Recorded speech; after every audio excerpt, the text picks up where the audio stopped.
Hi there, English 101 students. This is your professor, Michael Bloomingberg, and I just wanted to take a little bit of time this week, now that we're past the first week in Module 1, to walk you through the expectations for the second week of the semester. Good job last week, by the way, in completing your class introductions and your syllabus quiz. Really appreciated having the chance to learn more about you. As you can see, I am already logged into Blackboard.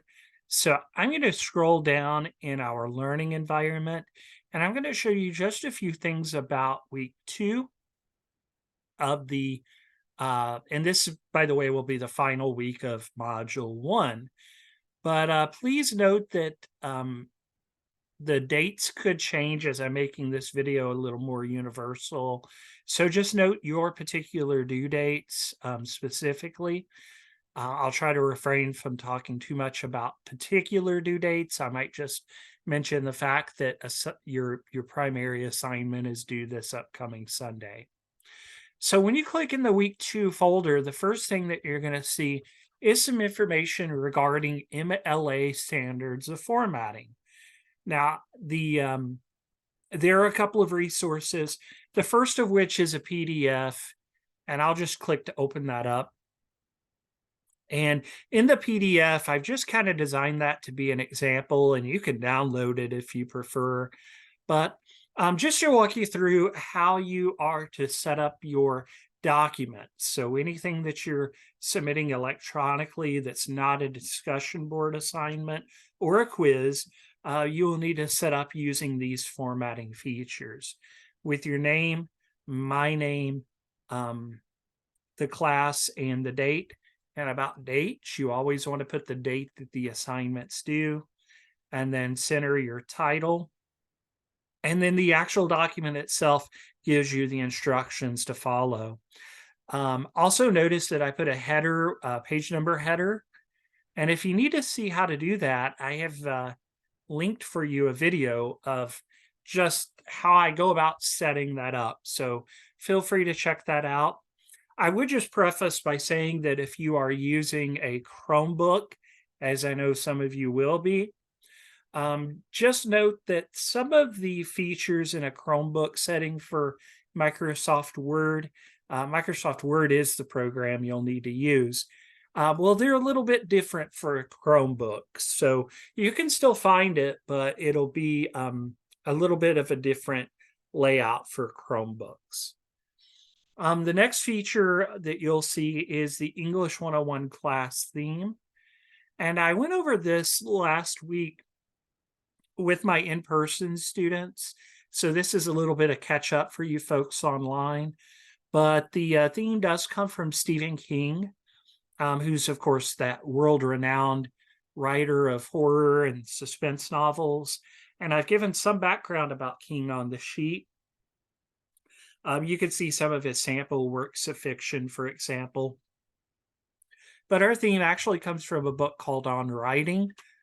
On Writing is part autobiographical. That's the first half of the book. But our theme comes from the second half of the book, which is where King gives advice to those who want to be writers. And our theme says, and this is a direct quote from the book called On Writing, published in the year 2000. King says, if you want to be a writer, and he means a good or a better writer, you have to do two things above all others: read a lot and write a lot. And what that theme is really meaning is that there's no shortcut for the work that needs to go into improvements.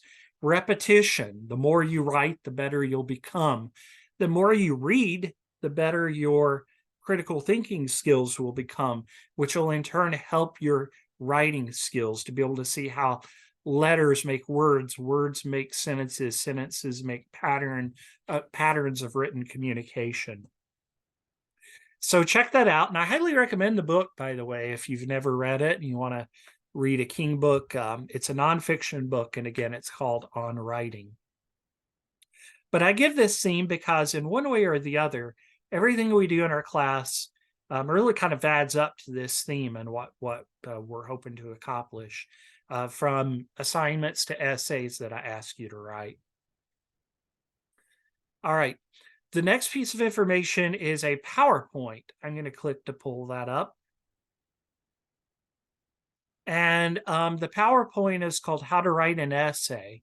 And in the PowerPoint, you're going to be introduced to essay format, introduction, body, conclusion, thesis, and topic sentence. So scroll through it, and I'm going to make this kind of fast because I know you can read it, but I want to make this a little more instructional since you're taking the class online. You can see the formulated theme of a schematic of an essay format, introduction with thesis statement. Notice the thesis is at the tip or the very end of the introduction, body, conclusion. These are all separate parts of the essay. And then you get some information about introductions, that they are the first part of an essay, usually the first paragraph or two, depending on how much you're asked to write. They do capture the reader's attention. That is one of your primary goals as a writer. And then your format's really going to depend on the type of essay you're asked to write. If it's informative, you're going to kind of guide your reader through the topic and then give an informative sort of statement as your thesis. Notice it's always at the end of the introduction. But if your essay is persuasive, then the goal of your thesis at the end is to convince your reader of your point of view. Now, we won't actually get into persuasive writing until we get into essay 3. Now, there are strategies and examples for how to engage your reader in an introduction. I'll let you look at that on your own, as well as ways to start your introduction. And I've given some examples that correspond to each one of those. Introduction. You want to try to make a bridge to connect the attention you establish to your thesis. And that bridge is also going to extend into your body because the thesis is going to reveal your purpose for writing the essay. And it's really the main idea of what you're trying to demonstrate in your essay. And there are parts of the thesis from your topic, opinion, 3 reasons, the functions of a thesis, the fact that you want to make sure a thesis announces the topic. You want to make sure that your thesis makes a particular point about the topic. That's a reflection of judgment. And provide sort of a blueprint for the reader of directionally where you plan to go, maybe 2 or 3 points that you're going to explore in the body of the essay. And then also at the same time reveal what's going to come. And I've given you an example to look at, and I've sort of color coordinated what's an attention grabber, what states the problem, what are bridges or transitional sentences, and then the thesis is sort of in that purple color.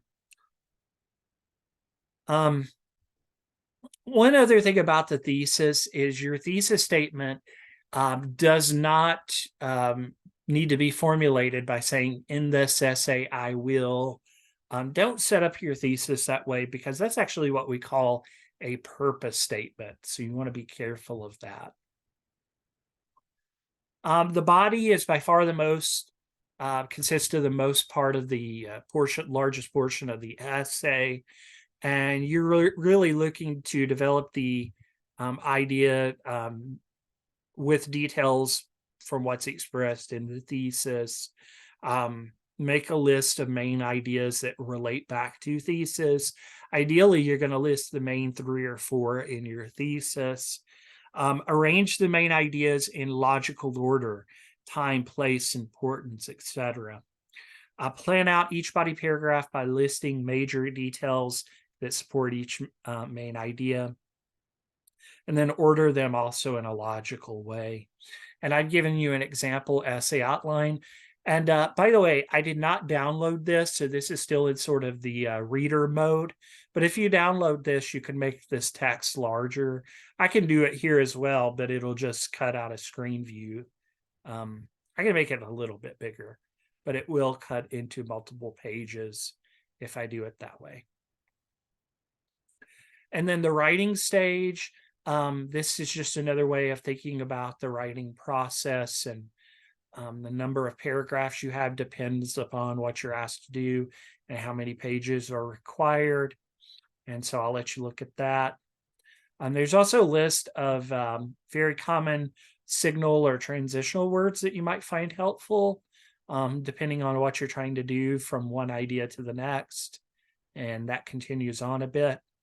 And then finally, you get to the conclusion, the final part of the essay. Remember that conclusions are important, much the same way the ending of a movie can leave you feeling like it's the greatest movie you've ever seen or a gigantic disappointment. This is the last impression you'll leave on the reader. So you want to make that good impression.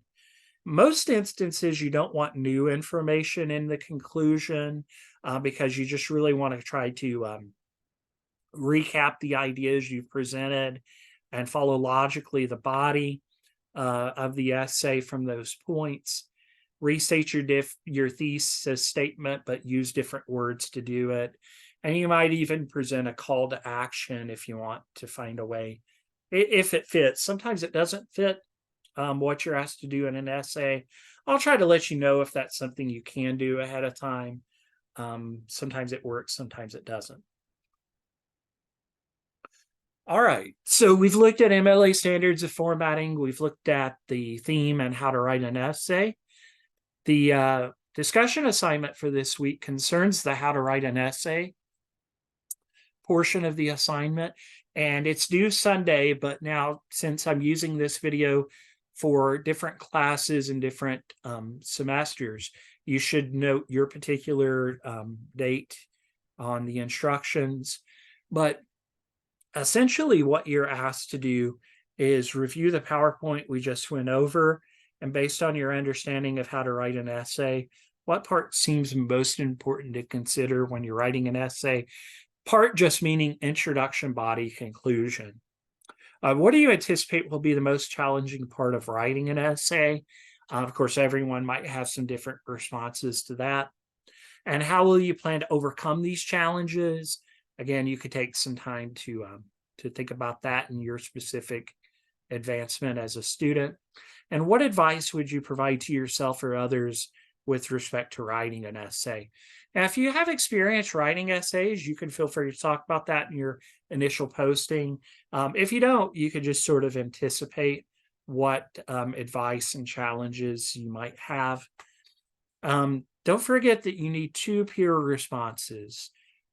Peer responses must be 50 words, initial posting 100, but chances are you're going to probably go beyond the 100, just words required just in answering the questions. Make sure you answer each one. The assignment is worth 10 points.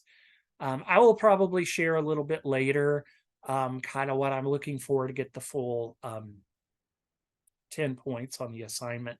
I don't actually give discussion board rubrics, but I'm happy if anyone's interested. I'll be happy to share with you kind of what I'm looking for point wise.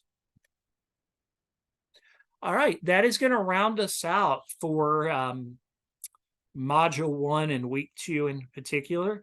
I hope you found this video helpful. As a gentle reminder that if you have any questions, you're always encouraged to feel free to email me. I'll be happy to clarify or answer any questions you have. Looking ahead to next week, we'll begin the process of looking at the first reading of the semester, all of which is building toward Essay 1, which we'll be talking about sooner rather than later. So hope you found the video helpful. If you have questions, feel free to email. But again, thank you for your attention and good luck as you complete this week's discussion assignment. Take care. And again, thanks so much.